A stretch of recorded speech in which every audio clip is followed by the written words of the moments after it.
So I guess this is the field test for the 5-gallon bucket stove, the DIY that we made from the reclaimed 5-gallon steel bucket. A couple of hinges, some stovepipe, a little bit of strapping, and some bolts for legs. So I've used this stove here for a number of days, and it's held up really well. When you fill it up with wood, you can get probably a good 2 hours out of it. Before you have to fill it up again, you can go about 4 hours and still maintain coals. So a little bit of stirring around and a smaller log, and that'll stoke right up again for you. So haven't had any burn through issues or wear issues. That door does tend to warp a little bit when it gets hot, but it's kind of interesting, the vacuum that's created by the exhaust and the gases going up the chimney kind of tend to suck that thing right shut. So in as much as I didn't really design it, or there's no way that it can be completely airtight, once that door is closed, it does actually damp down pretty good. So does it need an extra damper or some other device to regulate the air? I don't know. I don't know if it would be worth the investment. Maybe a pinwheel in the door, but just opening the door a crack like I've got it there provides ample airflow. The hinges aren't so loose that the door wants to close on its own. So I guess depending on your door, how tight your hinges are, you might need to add something else.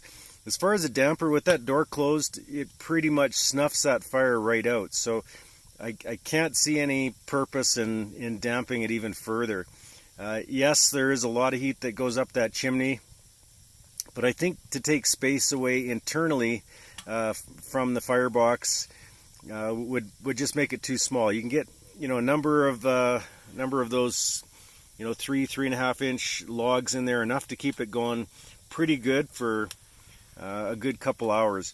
Used it in -20 here about a week ago, and while it threw off a lot of heat at this end of the tent, it really didn't get to the other end of the tent. So all in all, it I think for a really inexpensive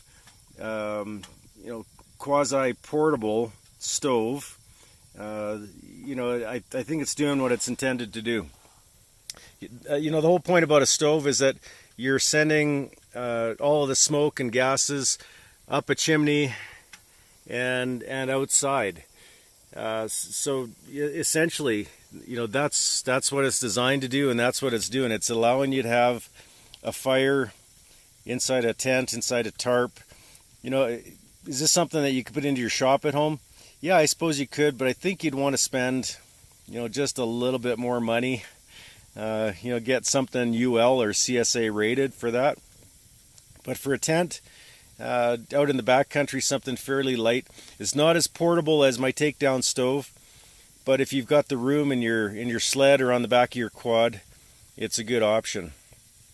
Weight-wise, it's about the same weight as the takedown stove. The firebox is a little bit bigger. You can get a little bit more wood in it, so that's one advantage over the takedown stove that I made. So if you're interested in looking at the takedown stove, if you want something even more portable that you can carry in a backpack, take a look at that one. I've used it, and it works very well also. So that's just my little bit of a field test. We put this thing to use. It did its job. It provided us warmth on some pretty cold nights here, and that's really all you can expect of, a $20 stove. So that's it. If you decide to make one, hope that works out for you. Send me a link, and I'd be happy to take a look at it, see how yours worked out. All right, thanks for watching. Until next time, take it easy.